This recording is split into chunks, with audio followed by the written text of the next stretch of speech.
Let's go back to the housing conundrum now that we're looking at some measures of spread. Specifically, let's make a box and whisker plot.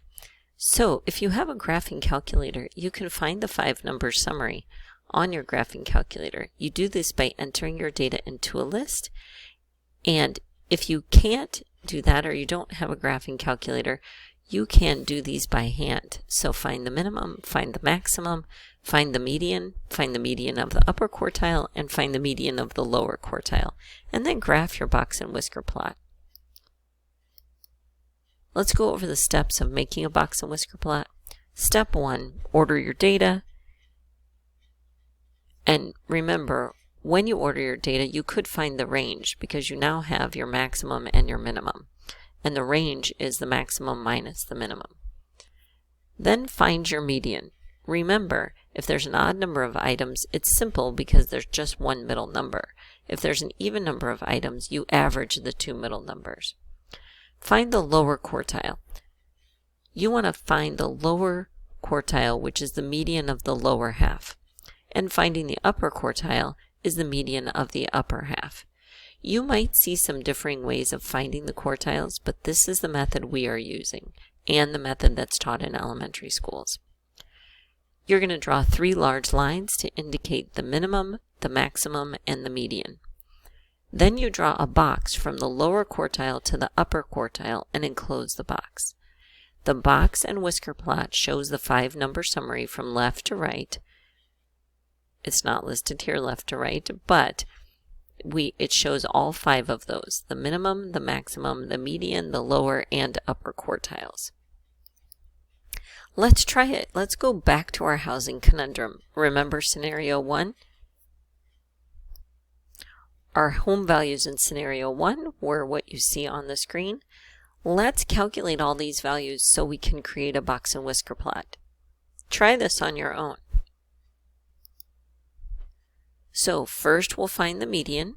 The median house price would be $91,000 because we have to find the average between $65,000 and $117,000. To find the lower quartile, we're going to find the median of the lower half of the data. So we do not include this line, right? This line splits our data in half. So now we just look at these 3 data points and we find the middle of those 3. Well, since there's only 3, there's one directly in the middle, and that's $65,000. In the upper half of the data, again, we're going to look at the middle value, and so the middle of the upper half of the data would be $200,000. Now we're ready to draw our box and whisker plot.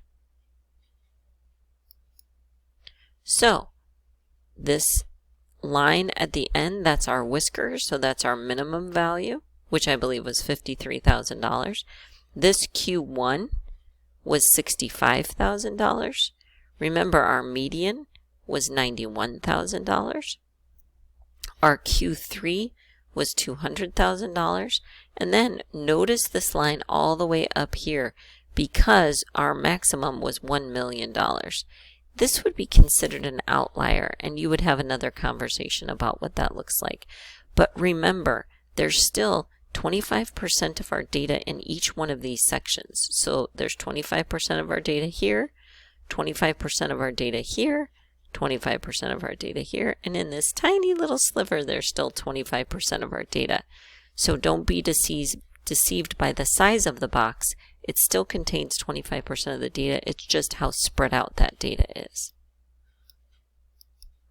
Let's try it again for scenario 2.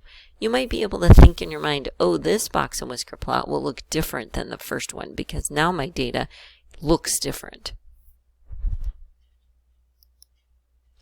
So we find the median of the data. This time our median is $235,000.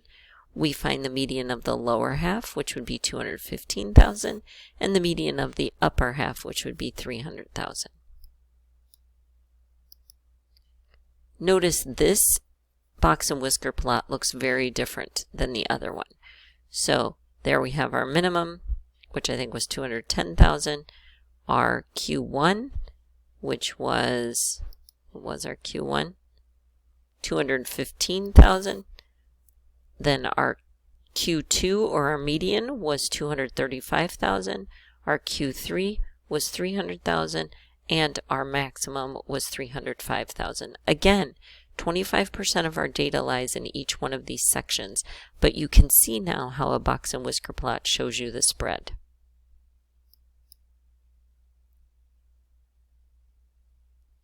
Let's talk measures of spread within the housing conundrum.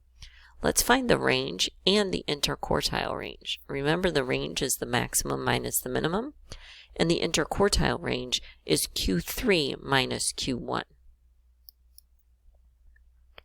So in scenario 1, the range is $947,000. That makes sense if you remember our box and whisker plot was very, very spread out. Whereas the range for scenario 2 was only $95,000 because our data was much closer together. Our IQR in scenario 1 was $135,000 and our IQR in scenario 2 was $85,000.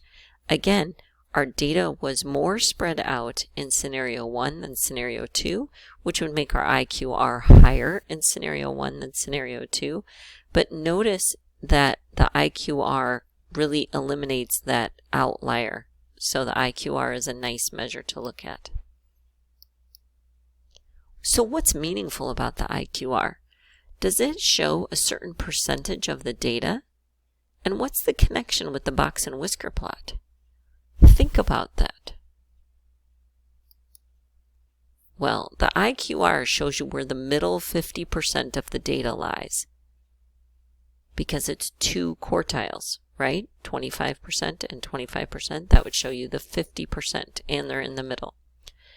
And the IQR is the box of the box and whisker plot.